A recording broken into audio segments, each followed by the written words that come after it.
interesting. So it's a new step. You're going to see some action going forward. Amit Goel joining us this afternoon of Blue Oak Wealth.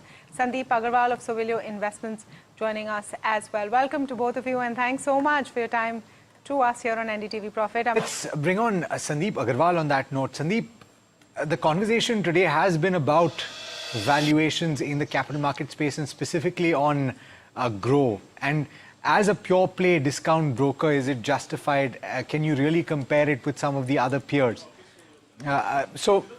First on that, what's your opinion on this and how do you look at Fair Paisa?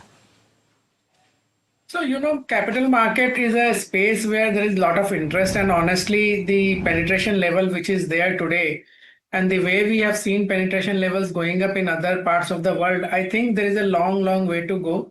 And because of that, all the capital market stocks have started doing well. Remember, there are sometimes some kind of, regulatory hiccups which keeps on happening because the regulator tries to control things sometimes. And because of that, we have seen some bit of, sharp corrections also in the past. But broadly, if you see in a long-term basis, these businesses are going to do phenomenally well because penetration level itself, that means the TAM is going to increase at a very fast pace. And 7, 8, 10 players who are doing, who have the higher market share, they will continue to do well.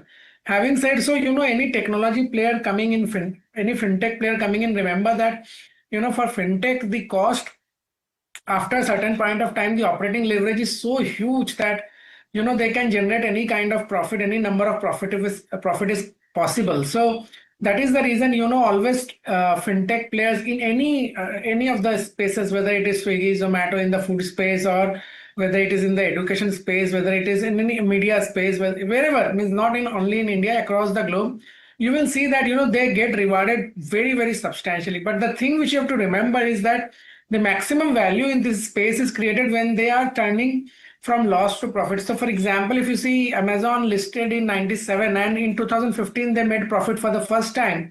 But if you see the stock return, all the stock return has been made in those years when there was losses. And since 2015, while Amazon's profit has moved up 100 times, the stock has moved up only 8 times. So the point I'm trying to make is that, in this fintech platform, people get carried away by PE ratios, which looks very irrational.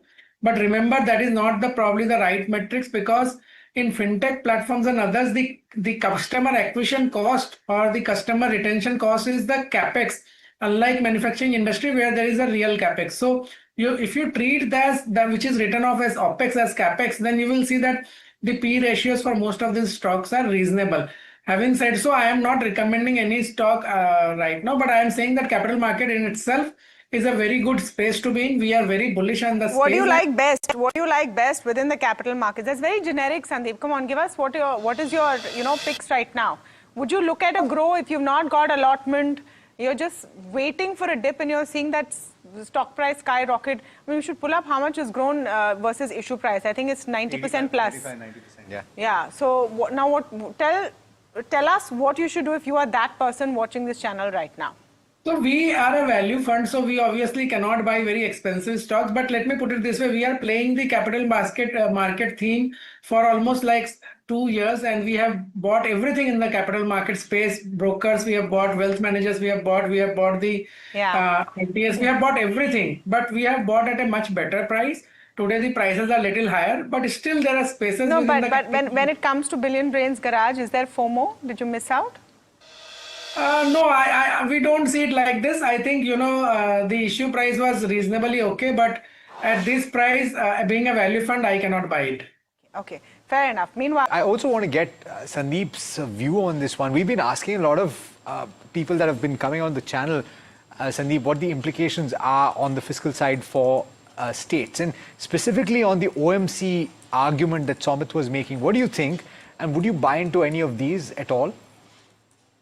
No, so, on the OMCs, the good thing is that we are seeing that oil is generally, the crude particularly is on a structural, the demand structurally is going to get lower and lower with alternate sources of energy. And because of that, what happens is that, the pressure, if the crude pressure eases, the pressure on the oil marketing company also definitely eases.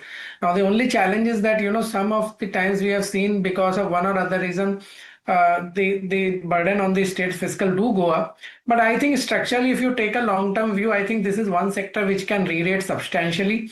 And if you see it broadly in last couple of years, we have not seen much interventions also. So it would be wrong to say that, you know, there is a lot of intervention and still the prices are not free. So I think this is one sector which awaits massive re-rating.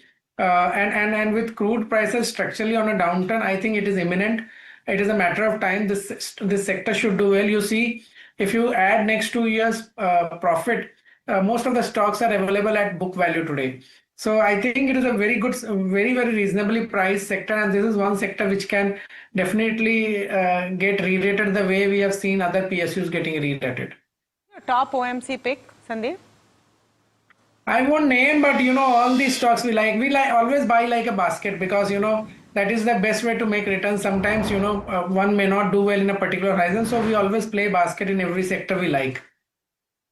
Okay, quickly. No trade coming for Interglobe Aviation. Thank you very much, Sandeep and Amit, for taking out your time and giving your views on both the fundamental and the technical aspect. Moving on to the